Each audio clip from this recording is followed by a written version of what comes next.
हज़रात मोहतरम, इस अजीम मिंबर नूर पर उम्मत की अबकरी शख्सियतें मौजूद हैं। खुसूसियत के साथ रौनक इजलास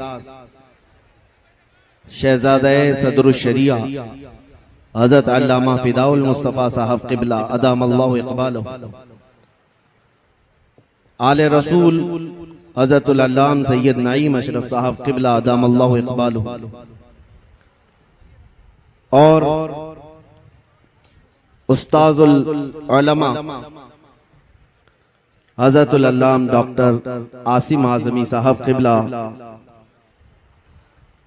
और हज़रत क़ारी अहमद जमाल साहब क़िबला फ़ख्रुल क़ुर्रा उस्ताज़ुल क़ुर्रा कस्सरल्लाहु अम्सालहुम, दीगर उलमा अहले सुन्नत यहाँ पर जलवाबार हैं। और इन बड़ी शख्सियतों के सामने मैं हाजिर हूँ एक अदना तालिब इल्म की हैसियत से, और कभी मेरे ख्वाबो ख्याल में था नहीं कि मदीनतुल उलमा घोसी जैसे शहर में भी मैं खिताब करूंगा। बस आज हर इलाके के दरमियान खिताब के लिए अगर मैं खड़ा होता हूं तो सिर्फ इतनी निस्बत है, ये नाज ये अंदाज हमारे नहीं होते, झोली में अगर टुकड़े तुम्हारे नहीं होते। या रसूल अल्लाह, जब तक के मदीने से इशारे नहीं होते, रोशन मेरी किस्मत के सितारे नहीं होते। बेदाम ही बिक जाइए बाजारे नबी में, जिंदाबाद, बेदाम ही बिक जाइए बाजारे नबी में, इस शान के सौदे में खसारे नहीं होते।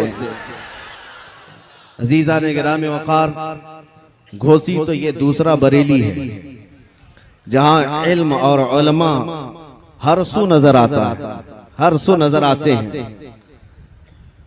और इस अजीम शहर को निस्बत हासिल है हजरत खलीफा आला हजरत सदरुश्शरिया बदरुत तरीक़ा रज़ी अल्लाह तआला अन्हु की ज़ात गिरामी से। और उनके जमाने में भी घोसी उनके नाम से मशहूर रहा, अपनों में भी और गैरों में भी। और आज के दौर में हम जैसे छोटों के लिए घोसी आज भी मदीनतुल उलमा है। खुसूसियत के साथ मुहद्दिस कबीर शहजादे सदरुश्शरिया अल्लामा ज़ियाउल मुस्तफ़ा साहब क़िबला अदामल्लाहु इक़बालहु अतालल्लाहु उम्रहु, आपके नामे नामी से हम बचपन से घोसी का नाम सुनते आए हैं। आज पहली बार आपके सामने हाजिरी है। बस आप हजरात में से अक्सर जिन्होंने मुझे सुना होगा या कहीं से किसी और से सुना होगा, तो उन्हें मालूम होना चाहिए हमारी जिंदगी का सिर्फ एक ही उन्वान है, हमारी जिंदगी का एक ही मकसद है। इस मिंबर से कई तलबा के सरों पर दस्तार बांधी गई, इन्हें इल्म की दस्तार दी गई है, ये हाफिज कुरान हुए हैं, कारी कुरान हुए हैं। लेकिन मेरे अजीजों, हकीकत में ये दस्तार का माना ये है कि इनके सरों पर उम्मत मुस्तफ़ा की निगहबानी का जिम्मा रखा गया है कि आप ये उम्मत के सामने आए और पीर बन करके नहीं, बल्कि मेरे मुस्तफ़ा के सिपाही बन करके उतरे। आज जरूरत है हर आलिम दीन जो किसी दारुल उलूम से फारिग होकर आ रहा है, वो उम्मत के दरमियान आए। उम्मत आज टकटकी बांध करके इंतजार कर रही है कब हमारी जमात में सलाहुद्दीन आएगा।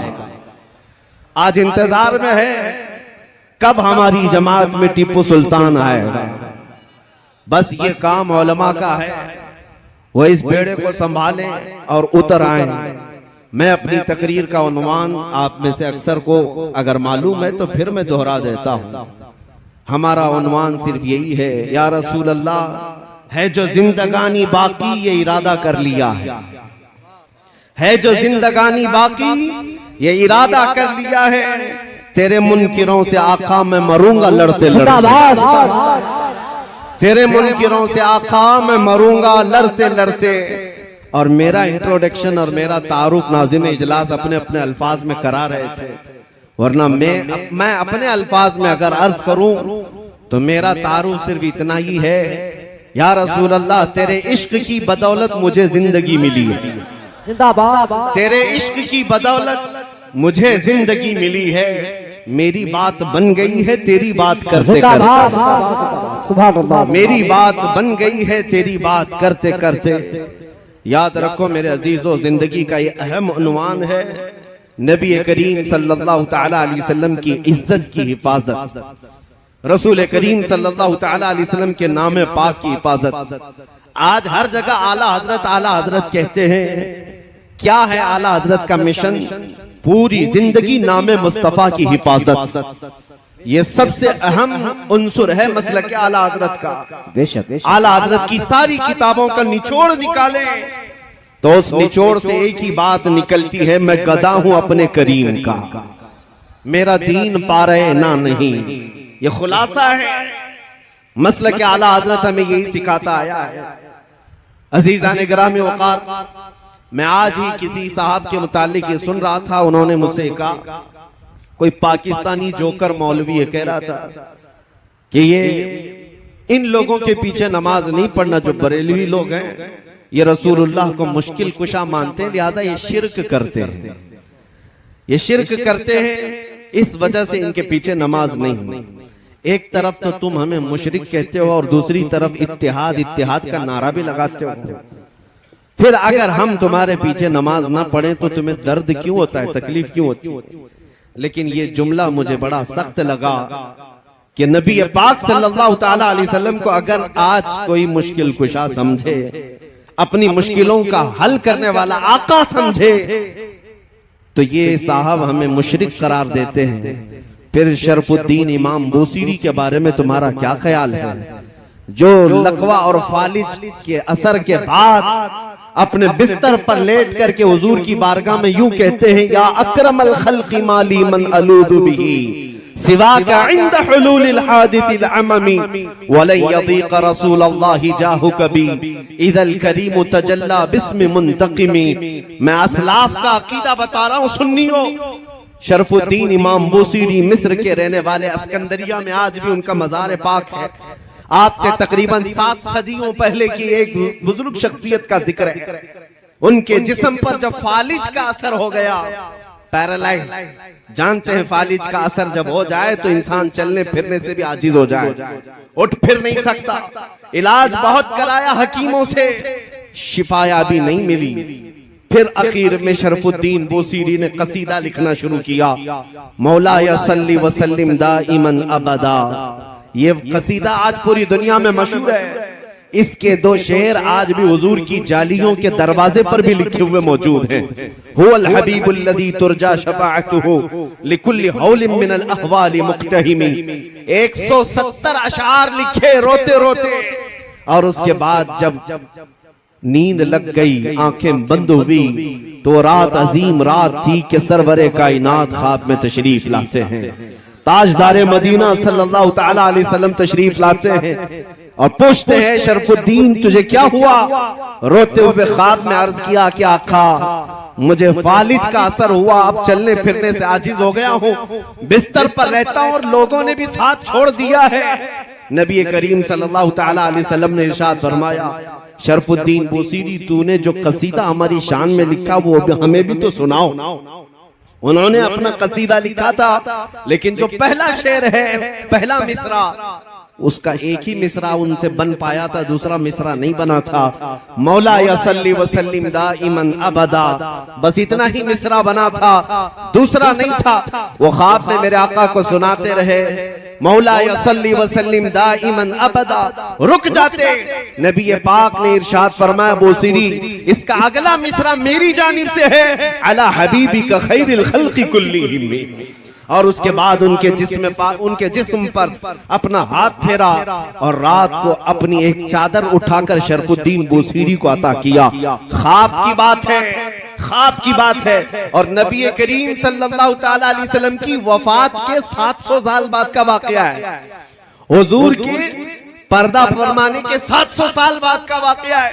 शरफुद्दीन बोसीरी कहते हैं, सुबह जब मेरी आंख खुली पूरे घर में एक अजीब सी खुशबू महक रही थी, और जब मैं उठने की कोशिश किया तो देखा न मेरे हाथ में फालिज है न पैर में फालिज है, जिस्म सही सलामत है। ख्वाब की बात ख्वाब होती है, लेकिन शरफुद्दीन बोसीरी कहते हैं मेरा जिस्म भी सलामत था, और फिर मैं गौर से देखता हूं तो मेरे बिस्तर पर रात को अता की हुई मेरे मुस्तफा की चादर भी मौजूद थी। 700 साल बाद वो नबी मुश्किल कुशाई करते हैं। यही बुजुर्गों का अकीदा लेकर के बरेली के इमाम ने हमें अकीदा दिया था, उनके अपने पेट से लाया हुआ अकीदा नहीं है। बरेली का अकीदा वही है जो सहाबा का अकीदा था। एक सहाबिया अपने बेटे को लेकर के आई बारगाहे मुस्तफा में, कहा या रसूल अल्लाह ये बोलता नहीं है, ये गूंगा है, बचपन से नहीं बोलता, इसके लिए कुछ फरमाए। 8 साल का हो गया, बोलने की ताकत नहीं है, अब दवा क्या की जाए? जिसकी जुबान चलती ही ना हो, पैदाइशी बोलता ना हो। नबी पाक के पास जब वो खातून आई, मेरे अजीजों आज उन लोगों से पूछो वो खातून क्यों रसूलुल्लाह के पास गई? अरे जुबान देना तो अल्लाह का काम है, कुव्वत गोयाई अल्लाह बख्शता है। सहाबिया तो मुस्तफा के दरबार में आई है ये अकीदा देने के लिए, देता अल्लाह ही है, दरवाजा मुस्तफा का होता है, क्योंकि मेरे आका ने फरमाया है इन्नमा अना कासिमुन वल्लाहु युअती, अल्लाह देता है और मैं तकसीम करता हूँ। वो सहाबिया करीब आई हुजूर पाक सल्लल्लाहु अलैहि वसल्लम के पास अपना बेटा लेकर के, हुजूर ने क्या इलाज फरमाया? नबी करीम सल्लल्लाहु ताला अलैहि वसल्लम ने क्या इलाज फरमाया? कुछ नहीं, उस छोटे से नन्हे से बच्चे को करीब बुलाया और पूछा उस बच्चे से कि मन अना, बेटे ए लड़के बता मैं कौन हूँ? वो जो पैदाइशी गूंगा था वो बच्चा बोल पड़ा अशहदु अन्नका मुहम्मद रसूलुल्लाह, मैं गवाही देता हूं कि आप मोहम्मद सल्लल्लाहु अलैहि वसल्लम अल्लाह के रसूल हैं। इसी अकीदे को हमारे इमाम ने फरमाया था, कौन देता है देने को मुंह चाहिए, देने वाला है सच्चा हमारा नबी। और बरेली का अकीदा यही है जिसको हम आशिकाने रसूल फॉलो करते हैं। शाफियो नाफी हो तुम, वाफियो काफी हो तुम, दर्द को कर दो दवा, तुम पे करोड़ों दुरूद। या रसूल अल्लाह बेहुनरो बेतमीज किसको हुए हैं अजीज, एक तुम्हारे सिवा, तुम पे करोड़ों दुरूद, गर्चे है बेहद कसूर, तुम हो अफू व गफूर, बख्श दो जुर्मो खता, तुम पे करोड़ों दुरूद, खल्क के हाकिम हो तुम, रिज़्क के कासिम हो तुम, जो मिला तुमसे मिला, तुम पे करोड़ों दुरूद। अजीज़ान गिरामी वक़ार, आज बात मैं यहां से शुरू कर चुका हूं और आपको ये बताना चाहता हूं कि हमारी जिंदगी का अहम उन्वान है नाम मुस्तफा की इज्जत की हिफाजत। इकबाल ने कहा आबरूए मां ज़नाम मुस्तफा, हम सबकी इज्जत और आबरू मुस्तफा के नाम से वाबस्ता है। हर चे दरी दुनिया बादे मुस्तफा, जो कुछ भी इस दुनिया में है वो मेरे मुस्तफा के बाद है। चाहे वो हमारी माँ हो, हमारा बाप हो, हमारा उस्ताद, हमारा पीर, दुनिया का कोई रिश्ता हो, जो भी होगा वो मेरे मुस्तफा के बाद। इस अकीदे के साथ आज हमें जीना है और शायद आज लोगों में इसी बात को लेकर के कुछ कमजोरियां आई हैं। आज जो दुनिया में हमारी आजमाइशों का दौर चल रहा है, खुसूसियत के साथ हमारे इस मुल्क में देखना, हमारे हजारों मसाइल हैं, लेकिन सबसे ज्यादा छेड़खानी जिस मसले से होती है वो नामूसे रिसालत का मसला है, मेरे मुस्तफा की इज्जत का मसला है।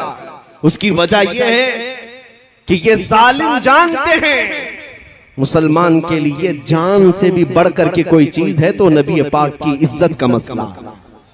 और इस पर अगर मुसलमानों में ठंडी देखने को मिली, अगर मुसलमानों के दरमियान खामोशी देखने को मिली, तो दुनिया ये समझ जाती है कि अब ये कौम मुर्दा हो चुकी है, इनके अंदर अब जिंदगी बाकी नहीं रह गई, ये फिर हमारा चीर फाड़ और ऑपरेशन शुरू कर देते हैं। लेकिन आज भी मुझे ये एहसास है, मैं आपको एक मिसाल के जरिए से बताऊं। एक डॉक्टर जब ऑपरेशन थिएटर में किसी को ले जाता है, इंजेक्शन देता है, सुन होने का, बेहोशी का इंजेक्शन देता है, या गोली के जरिए से या दवा के जरिए से बेहोश करे। अब बंदा बेहोश हुआ है या नहीं कैसे पहचाना जाए? उसको चूंटी काट करके देखो, कैंची मार करके देखो, या उसका कान खींच करके देखो। अगर हरकत नहीं कर रहा है इसका मतलब है बेहोश हो गया है। हमारा चूंटी काटना उसको पता नहीं चल पा रहा, हमारा उसे हिलाना पता नहीं चल पा रहा है, इसका मतलब है बेहोश हो गया है। अब उसके बाद दूसरा प्रोग्राम शुरू होता है, काटो इसको, फाड़ो, चीरो, जो कुछ करना है करो, जब बेहोश हो। इसी तरह से इन जालिमों ने उम्मत मुस्तफा को बेहोश करने के लिए कई सालों से एक प्लान चला रखा है। मुसलसल तुम्हें दुनियावी अय्याशियों में इस तरह मुब्तला कर रखा है कि हमारी कौम में सबसे ज्यादा नशे को तकसीम कर रखा है। हर जगह, हर मोहल्ला हमारा नशा से लबरेज है। हमारे नौजवानों में एडिक्शन, खास तौर पर कई खतरनाक किस्म के नशों में मुब्तला है। पूरे हिंदुस्तान की बात कर रहा हूं, तुम्हें नशा दे दे करके सुन किया जा रहा था। और इस नशा से अगर पागल नहीं हुआ, जो हेरोइन है, कोकेन है, अफीम है, चरस, गांजा, भंग, तो फिर दूसरा नशा इंटरनेट का दिया गया। इंटरनेट का भी एक नशा है जिसके जरिए से तुम्हारी हालत ऐसी है कि 5 मिनट मोबाइल को छोड़े नहीं रह सकते।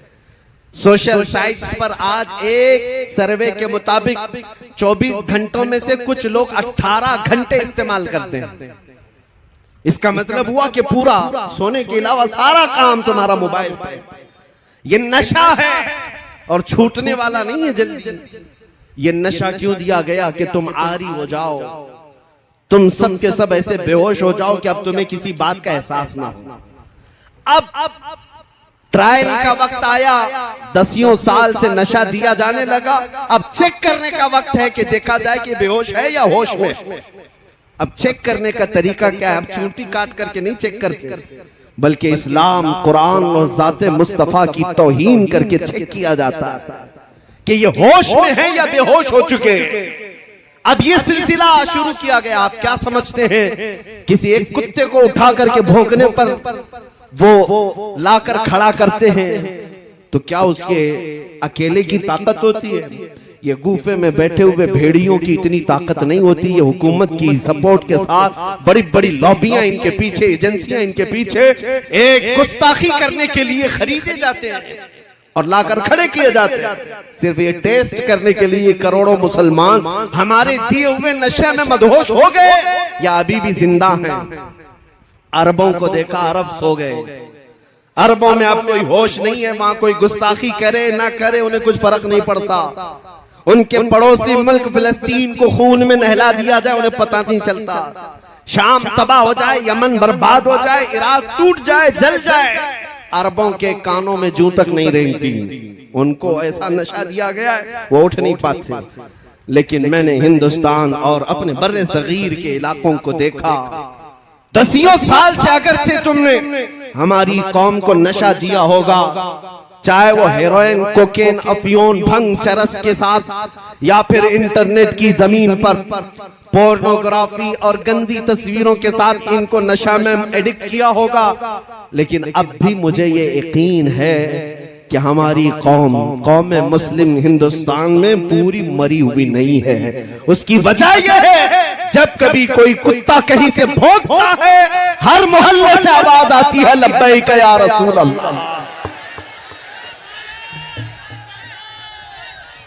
ये तुम्हारा लब्बैक का नारा लगाना इस बात की अलामत है कि ये कौम अभी मुर्दा नहीं है, अभी जिंदा है। मुझे वो बात बार बार कहने पर फख्र होता है। मुंबई की सरजमीन से 2 साल कबल जब एक कुत्ता भौंक रहा था, हमने उससे कहा था हम दिल्ली आते हैं और आकर के तुम्हारे साथ मुकाबला करेंगे। ये हमारे जज्बात थे। लेकिन आपको मैं बताऊं, रमजान का मौसम है, लॉकडाउन चल रहा है और उस वक्त लोग बाहर आना जाना बहुत कम रखते थे। मैं उतर करके अपने ऑफिस से जा रहा हूँ, एक नौजवान मेरे पास आया, हिप्पी कट है, बालों बालों में डिजाइन है, दाढ़ी में भी डिजाइन है, कहीं बालियां पहना फटी जीन्स है, मुकम्मल एक आवारगी की शक्ल है। करीब आया, हाथ पकड़ लिया, कहा मुफ्ती साहब आपसे थोड़ी सी बात करनी है। मैंने कहा क्या बात है? कहा सुना है अभी अभी आप दिल्ली जाने की बात कर रहे हैं। मैं ऊपर से नीचे देखता रहा, कहा हाँ आपने सुना है तो सही सुना होगा।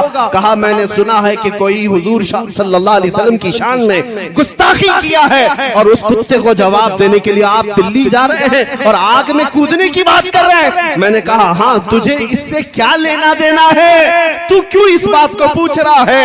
वो नौजवान बज़ाहिर आवारा था, बज़ाहिर बदमाशों की शक्ल अपनाया था, लेकिन उसने मेरा हाथ पकड़कर कहा आप नहीं जाएंगे जब तक मैं जिंदा हूं, पहले मुझे आग में कूदने दिया जाए। मेरी आंखों से उस वक्त आंसू आए। बारगाहे मुस्तफा में मैंने यही अर्ज किया था, या रसूल अल्लाह आपकी उम्मत गुनहगार तो हो गई लेकिन गद्दार नहीं है। लब्बैक या रसूल, लब्बैक या रसूल,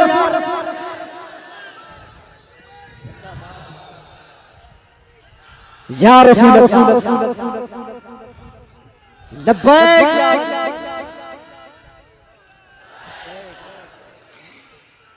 जिंदाबाद। मेरे अजीज